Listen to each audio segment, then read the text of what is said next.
Hey, how are you doing today? It is Dawnna St. Louis, and we are on Chapter 7 of the 6 Kick-Ass Strategies of the Million Dollar Entrepreneur. If you're following along, by the way, we are on page 67, and this is a pretty short chapter. It's only about 4 pages, so we're good to go. Really super quick, ridiculously fast recap is, so we went through the beginning. What are the challenges that people run into when they first start off a business, right? Their pipeline is empty. They're not making any money. They can't really figure out how to make money. They don't know who they're supposed to be reaching out to. They don't know who their target market is. They kind of think their target market is everyone. So they're a little bit all over the place. It gets crazy, right? So that's where we started out. Let me say some hellos real quick. What's up, Dawnna? What's up, Michelle, Tony, Ahmed? How are you guys doing? It's so good to see you. So anyway, that's where people start. They start off just struggling. And at the beginning of the book, we talked about the struggle. Hey, Paula, how are you? And when you're starting off, the struggle is real, especially when you can't figure out how to come up with the right direction. And what do? We go and speak to every expert that we can out there in order to find out, thinking that they have the magic pill.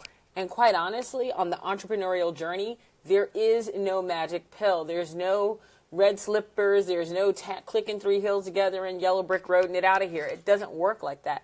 You really do have to do the work. And one of the things that I'll tell you that I find that's extremely frustrating is that people will not invest in their business but still expect a return. Don't really know how that works out. You're going to get a total of 0 return if you invest nothing. All right, so then anyway, we looked at what the challenges are, and then we looked at the focus. What is it that you're going to talk about specifically? Why do people want to hear it? And, who wants to hear it? What do they get out of it? What is the result? And how do they want to get that information, right? So is it your expertise? Is your product? Whatever it is. So hello, Michael Bentley. How are you? It's so good to see you on. Then we went on to the next step, which is once we understood the focus of our business, like you really have that focus nailed, we started talking a little bit about, okay, so how do I make money, right? We don't want to be the Amway salesman going door to door just saying, whatever you need, I'm totally selling that. That's not going to work. You really have to today go to people's doors and be very, very specific in regards to what you're selling. And a lot of times people make the mistake of not being specific enough. They're so afraid to niche. They're so afraid to pick a slice of pie that they're afraid that they're going to miss out on the rest of the pie. Well, what I really prefer is really prefer to slice out, just carve out my little piece of pie that nobody else can lick on. That's all I'm saying, right? I'm not really interested in where everybody's around the pie.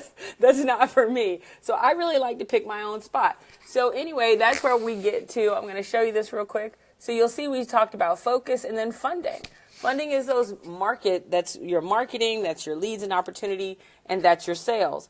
And then finally, last time we talked a little bit about function. Because here's the thing. If you get the top half of this baby running, which is your focus and funding, you are making money if you could make that happen, right? And that's what this helps you do. It helps you make that money. But then what happens is once you start making money, you end up over here with function. And what you find out is, damn, I am working my ass off. That's what happens. You get to that point where you're like, I'm not just wearing a few hats, I'm wearing all the hats, and turns out that I'm a hat maker, so I keep putting hats on my head, right? So at some point, you have to realize that you can't do everything well. And so you have to bring in people who, by the way, have a focus in a particular area of expertise, and you have to give them the right work at the right time and expect the right results. And that was function was all about. It's about making sure that you know your processes, put the right people at the right time in those processes, and then leverage the technology to speed those processes along. I have spoken to more than a few successful people who are making money, and now they're in their business. They're going, there are just parts of this business that, damn, I don't like. Like, I really don't like. I know they need to get done, but I don't like that part of the business. I don't like doing the financials and the taxes and the accounting and keeping up with every receipt. I don't like that. I don't like doing all the admin work. I don't like that. So now they recognize that it has to be done. It's a necessary evil because, by the way, if you don't pay your taxes in the United States, they'll put you in IRS jail. And they don't let you out. Like, they are really funky about that. And they don't even care if you're famous. Ask Wesley Snipes. So there are parts of your business that you might really get into that you're like, I don't like this part of my business. And now it's that time where you're going, okay, now I need to get people in. What happens too many times is this. I will talk to people who aren't making any money and they have their focus. They haven't started making money yet, but they already talking about hiring folks. Like, hold up, baby. Wait. No, I get it. I get that you're going to have to hire some people for some things. Maybe you don't know how to do a website. Maybe you're not really good at taking selfies and have your own pictures. I get that. But I talk to people who are talking about, no, I need somebody, 10 hours a week. No, you need somebody for a project. That's really different than needing someone for a week. You might need a coach. You might need an advisor. You might need someone to help you with your website. You might need someone to take some decent pictures. But you're not at the point where you need admin people, baby. You're not making any money. Like, we gotta make sure you're making money before you start spending it. And by the way, every person that has ever worked for me delivered a return on investment. If I invested on them, I looked at how they were contributing back to the organization. Even if that meant freeing me up so I can go and make more sales and close more deals. Even if that meant freeing me up so I can fly around the world and do what I do. That was still their return on investment. So once you're at the point where you're like, okay, Dawn, I got my focus. I'm on point. I'm making some money. I'm doing my marketing, my leads and opportunities, my sales. I'm closing deals. I got a good close ratio. I finally stopped wearing all the hats, and you know what? I closed down the hat making factory. I stopped making them. I'm not coming up with new problems. But you know what? I don't know what my 5-year plan looks like. I don't even know what my 3-year plan. You know what? I don't know what I'm trying to get to at the end of this year. In other words, and this happens a lot, is that you're highly tactical. You're just getting the same stuff done over and over again. And what you don't know is if the stuff that you're getting done today is going to be the stuff that people want you to do tomorrow. That's right, because we all know if you don't innovate, if you don't keep up with changing times, if you don't do that, your business is going to die. And there is nothing worse than being heavily invested in a dying business, a business that you can't cut. So we're going to talk a little bit about that. We're also going to talk a little bit about setting goals properly, because this is something that people do wrong all the time. Every time I talk to a brand new entrepreneur, I ask, so how much do you want to make next year? And they made like $50,000 last year. And then next year, they're like, I'll make $1 million. I'm like, okay, baby. Like, not that it's not possible, but I want to make sure that we have probable goals, and then, that you could probably hit, and then we could go to the possible, and then we could look at the impossible. But let's ease into that. Let's not have superhero syndrome. So we're going to talk about that. All right. So we are on page 67. If you want to follow along, go to get6, which is the number 6ix.com, and you can actually get the book. We are on chapter 7, which is all about fortifying your future. This is all about goal setting. And here we go. And I'm reading from the book, I'm reading from the book, just so you know, I'm reading it right there. All right. So when my high school track and field coach told me I would excel, I dreamed of wearing a gold medal on the Olympic stand. I could see myself with a little black glove holding it up. I was ready. I was sure I'd break every record from my first run in high school to my last as a professional athlete. I was on a mission to do whatever it took to be the best of the best. My goal was to annihilate the school record for the mile. I had my first goal. I was ready. On Wednesday afternoon, I had on my stretch pants. I had on my sneakers. I had on my outfit. I was ready to go. I joined the rest of the runners on the field. I actually looked at them a little bit like, y'all don't even know. At the sound of the coach's whistle, I sprinted from the starting blocks, and I ran my heart out for exactly 1/2 mile. Turns out, I hated running. Hated it. My vision, mission, and goals weren't in alignment with my expertise, and my expertise wasn't running. I damn sure didn't see what my coach saw. I didn't like running. I wasn't a great runner, and I had no intention of getting better. How many times, by the way, do you have a vision of your future, but the work that you're doing, your goals aren't even in alignment with that? And then your mission is off because the work that you're doing doesn't even help you reach that goal. I get people all the time. I had this guy that I talked to, I am not kidding you, probably for about 5 years. And he told me, Dawnna, I am going to be a motivational speaker. That is what I'm going to do. I am going to be a motivational speaker. And I remember I must have spent 40 hours with this dude trying to get him to the point where he could be a motivational speaker. He would never do any work towards that end. Like, he had stage fright. He wouldn't help get into thought leadership where he was saying something different. All he did was regurgitate what other people think. And every time I saw him, he was doing another Toastmasters contest. And I said, clearly, you think there's only one way to be a professional speaker, and the way that you're doing it, well, really good luck. The difference between then, when I was a high schooler, and now, back when I wrote this book, was that today I had clarity on my expertise. See, back when I was running in high school, I had no clarity because I damn sure wasn't a runner. I still, by the way, don't like to run. Here's the funny thing. I can do it. I just don't like it. The profit drought that my business had been experiencing was mostly over and operations were in place. But still, I needed a strategy to solidify my future. Okay, so let's talk about that future strategy. Your future strategy is just that. It defines the future of your business, how you make decisions, and the goals you plan to reach. But let me caution you before you start writing up your goals, your vision, and your mission.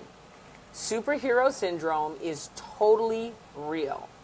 Far too many times I hear of entrepreneurs who set goals so lofty that Superman gets a bloody nose trying to reach them. There is nothing wrong with stretching, but you don't want to tear a hamstring along the way. This is real, by the way. Let me tell you a little bit. Hey, Sebastian. Hey, Adam. How are you guys doing? So, hey, Peter. Hey, Lori. I just wanted to say hello to everyone. All right, so let me tell you the thing about goals that are too lofty. And people do this all the time, and it's really an issue. So when you set a goal that is way too lofty, then what happens is when you don't reach that goal, you start feeling like you start beating yourself up, right? You start having self-talk that says, I'm not good enough. I can't believe I didn't reach it. You start becoming a little bit more introverted and recluse because especially if you shared it with friends that, you're going to reach this goal and you didn't reach it, then you really start setting yourself back. And I'll give you a really good example. So last year around March, April, sometime around there, I started on a weight loss journey. I wanted to lose initially I said about 25 to 30, well, total of 50 pounds. But I wanted to hit my first goal, and I actually made my goals 5 pounds at a time. Now, if I was following BMI, I would have been trying to lose about 80 pounds. If I wanted to be where BMI wanted me to be, they wanted me to lose 80 pounds, which if you've seen me, a lot of people looked at me when I say 80 pounds. They're like, you must be, what are you going to do, start smoking crack? That is crazy, right? It was too much weight for my frame to lose. But anyway, I said, no, I'm losing 25 pounds. And so what I did is I broke that 25 pounds down into 5-pound increments. And when I would write down my goals, I'm like, my goal is to lose 5 pounds. Not in a week. My goal is just to lose 5 pounds. And I would lose that 5 pounds. I'd cheer. I'd have a great time. I'd go eat a vat of Chunky Monkey, and then I'd lose my next 5 pounds. Well, 6 because I probably gained a pound from the Chunky Monkey. But my point is, I took that goal and I broke it down to something, number one, that was realistic for me. 80 pounds just seemed too big of an elephant to eat. That was number one. Number two, I don't think it was right for me. But number two, if I was trying to hit 80 and I never hit 80, I would have constantly beat myself up for not being good enough, and I wouldn't have shared my journey. But making my goal realistic and sharing it with people, it was something that I constantly wanted to share, and I constantly did share. So I didn't feel bad when I made it to 22 and a half and made it to 23, and then I went back up, and then I went down, and then I went back up, and then I went down. I even yo-yoed a little bit, and then I went down, and then I hit my goal, and then I went a little bit past it, and I was like, oh my gosh, right? And then I took a pause. But my point is that used to be historically very guilty of superhero syndrome, and I historically would have set the 80-pound goal, and then I would have beat myself up for not losing 80 pounds in 30 days, right? So superhero syndrome is good, and we do it personally, and we also do it in business. So it's something that we really, really need to make sure that we're very careful about. Listen, instead of trying to set the bar so high that you can't reach it, set it high enough so that you can reach it, pull it down below your feet so you can step up on it. That's what I do instead. All right, so let's talk about vision, mission, and goals. A year ago, while coming up with a future strategy, a marketing guru taught me the 3 whys of getting to your goals. This is the example he used. He said, ask any child, what do you want to be when you grow up? The child would say, the world's best firefighter. Why? So I can help people when bad things happen. Oh, that's great. Why? So I can keep people safe, keep them from losing their stuff. Oh, wow, that's really cool. So you don't want people to lose their stuff. Why? So people can learn how to keep fires from happening. So notice there were 3 whys. With the 3 whys, the guru now had the child's vision, mission, and goals. The vision, to be the world's best firefighter. Mission, to stop bad things from happening. Goals, to keep people safe, reduce loss, promote education. What if you tried that on yourself? We think too much because we're too smart. If you guys were way more dumber, this would be way more easier. But if I ask you right now, what do you want to be when you grow up? A lot of times we get stuck on what that is. But if you ask yourself, what do you want to be when you grow up? And then ask yourself why 3 times, you might actually find that you'll hear your own vision, mission, and goals. This is so easy that even a little kid can do it. So why do so many of the really big companies get this wrong? That's not a rhetorical question. I really do want to know. But in the meantime, we should make sure we get this right. So your vision statement. Walk into the grand lobby of any big Fortune 500 company and you'll see a large mahogany wall plaque with the words, Our Vision, chiseled into the wood. Below the title, the lead crystal tempered glass protects the aged paper inscribed with gold leaf Old English text. You instantly recognize the weight of the words you're about to read. By creating value for our customers, we create value for our shareholders. It's our business to enthusiastically leverage others' world-class resources so that we can efficiently negotiate prospective paradigms to stay competitive in tomorrow's world. We recalibrate brands to broaden awareness, reframe global positions, and reconnect with core customers. We turn innovation into impact. What? Like, seriously? And this is someone's real vision statement. Seriously, I'm not trying to be funny. What the hell was that about? Is this a global positioning systems company providing customer service for astronauts? If so, that vision statement might mean something, but to the rest of us, it sounds like a bunch of gibberish. This is the type of convoluted statement that is not an example to follow. The only use for statements like this, is during a game of meeting bingo. And y'all know, there's like 3 great words: paradigm, perspective, global positioning, brand awareness. I mean, like, I could really go ahead and get meeting bingo with that one. A good vision statement is simple and succinct. It drives future decisions and keeps everyone on board with what your organization's future looks like. Listen to me carefully. I'm going to say that again. A vision statement drives future decisions. Keep that in mind. When I read the rest of it, I want you to listen closely. Drives future decisions. Honesty, I love their tea, by the way. Honesty's vision statement is, listen to it, to be the source that creates and promotes great tasting, healthier, organic beverages. Pretty simple. Now imagine for a moment that you're the CEO of Honesty. You're considering a new farm to source jasmine leaves for your jasmine and hibiscus tea. You discover that traces of propylchlor could end up in the tea due to heavy pesticides used at a new farm. The supplier's prices are lower than all other bids. On one hand, using their leaves could definitely increase your profit margin. On the other hand, using their leaves could cause you to lose your customer base because, of course, you won't have the organic beverage that you talk about. Making this decision is easier than you think. As the CEO, all you have to do is use your vision statement to drive your decision. Does propochlor promote great tasting, healthier organic beverages? Does propochlor make you healthier? Does it make it taste better? Is it organic? If the answer is no, it's kind of a no-brainer. Great vision statements aren't only for big companies either. The U.S. District Courts in the Southern District of Florida, they have an IT department, and their vision statement does exactly what it's supposed to do, guide decisions. Their vision statement is to be the IT department that consistently sets and exceeds technology benchmarks while remaining fiscally responsible, service-oriented, and innovatively sound for the court family. I'm going to read it again.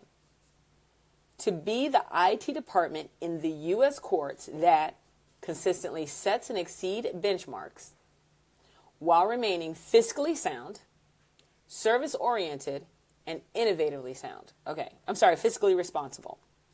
So when James, the director of IT, is asked about implementing something new, removing something old, or borrowing something blue, he always goes back to his vision statement and asks the following 4 questions.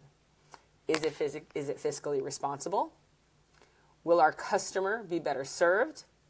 Is this solution innovatively sound? Does this opportunity move us forward? 4 questions he asks. The answers drive his response. Every decision must be in line with the vision for his organization. As a result, his department is considered one of the most fiscally responsible, innovatively sound, and customer-oriented IT departments in the U.S. District Courts. Think about that. He has a vision, he knows what he wants to do, and every decision goes to that vision. Do you know that means that, and I know this for a fact, every person that works for him answers these 4 questions before they bring an idea to him. They do. And if they can't answer these, unless they feel really strong about something, if they can't answer these with a yes, they usually pull back. Finally, your vision statement can promote innovation. Amazon's CEO Jeff Bezos uses their vision statement as a driving force for new ideas. Our vision is to be the Earth's most customer-centric company where people can come and discover anything they might want to buy online. Customer centricity. Think about that.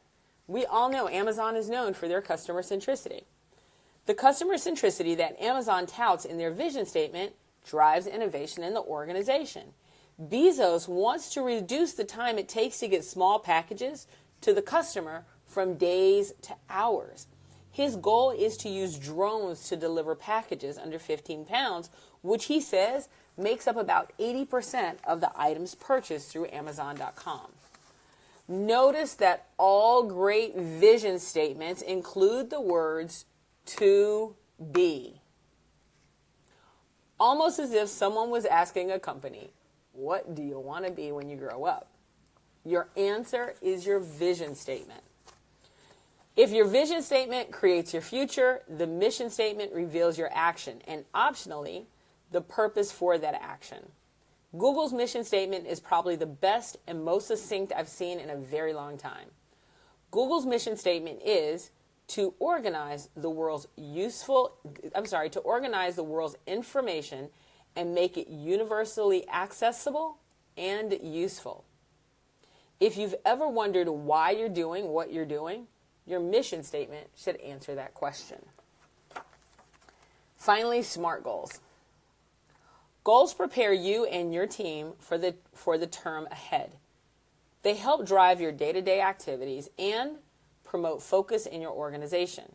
Having goals is good, but not good enough. SMART goals are specific, measurable, achievable, relevant, and time-based. So think about that. Specific, measurable, achievable, relevant, and time-based.